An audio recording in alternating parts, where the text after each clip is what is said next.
हरि ओम नमो भगवते वासुदेवाय। अश्विन मास के शुक्ल पक्ष की पापाकुंसा एकादशी कथा इस प्रकार से है।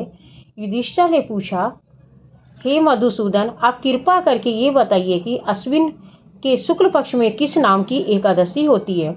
भगवान कृष्ण बोले, हे राजन, अश्विन के शुक्ल पक्ष में जो एकादशी होती है वे पापाकुंसा के नाम से विख्यात है। वे सब पापों को हरने वाली तथा उत्तम है। उस दिन संपूर्ण मनोरथ की प्राप्ति के लिए मनुष्य को स्वर्ग और मोक्ष प्रदान करने वाली पद्मा नाभ संज्ञक मुझ वासुदेव का पूजन करना चाहिए। जितेंद्रिय मुनि चिरकाल तक कठोर तपस्या करके जिस फल को प्राप्त करता है वे उस दिन भगवान गरुण ध्वज को प्रणाम करने से ही मिल जाता है। पृथ्वी पर जितने तीर्थ पवित्र देवालय हैं उन सब के सेवन का फल भगवान विष्णु के नाम कीर्तन मात्र से मनुष्य प्राप्त कर लेता है। जो सारंग धनुष धारण करने वाले हैं, सर्वव्यापक भगवान जनार्दन की शरण में जाते हैं, उन्हें कभी यमलोक की यातना नहीं भोगनी पड़ती।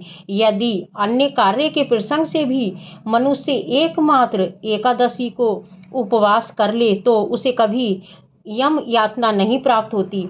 जो पुरुष विष्णु भक्त होकर भगवान शिव की निंदा करता है वे भगवान विष्णु के लोक में स्थान नहीं पाता, उसे निश्चय ही नरक में गिरना पड़ता है।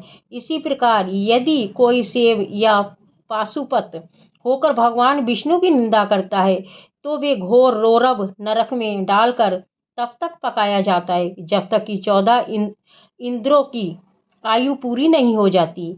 यह एकादशी स्वर्ग और मोक्ष प्रदान करने वाली है, शरीर को निरोग बनाने वाली तथा सुंदर स्त्री, धन एवं मित्र देने वाली है। हे राजन, एकादशी को दिन में उपवास, रात्रि में जागरण करने से अनायासी विष्णु धाम की प्राप्ति हो जाती है। हे राजेंद्र, वे पुरुष मातृ पक्ष की 10, पिता के पक्ष की 10 तथा स्त्री पक्ष की भी 10 पीढ़ियों का उद्धार कर देता है। एकादशी व्रत करने वाले मनुष्य दिव्य रूपधारी चतुर्भुज गरुड़ की ध्वजा से युक्त हार से सुशोभित और पीतांबरधारी होकर भगवान विष्णु के धाम को जाते हैं। आश्विन के शुक्ल पक्ष में पापाकुंसा का व्रत करने मात्र से ही मानव सब पापों से मुक्त हो श्री हरि के लोक में जाता है।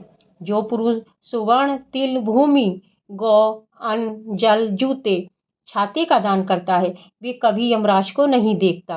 हे नृपश्रेष्ठ, दरिद्र पुरुष को भी चाहिए कि वे यथाशक्ति स्नान दान आदि क्रिया करके अपने प्रत्येक दिन को सफल बनावे। जो होम, स्नान, जप, ध्यान और यज्ञ आदि पुण्य कर्म करने वाले हैं उन्हें भयंकर यम यातना नहीं देखनी पड़ती।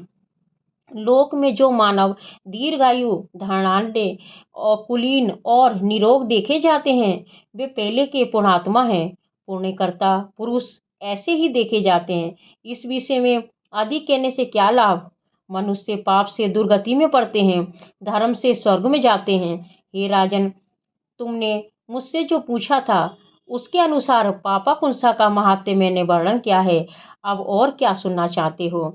हरि ओम नमो भगवते वासुदेवाय।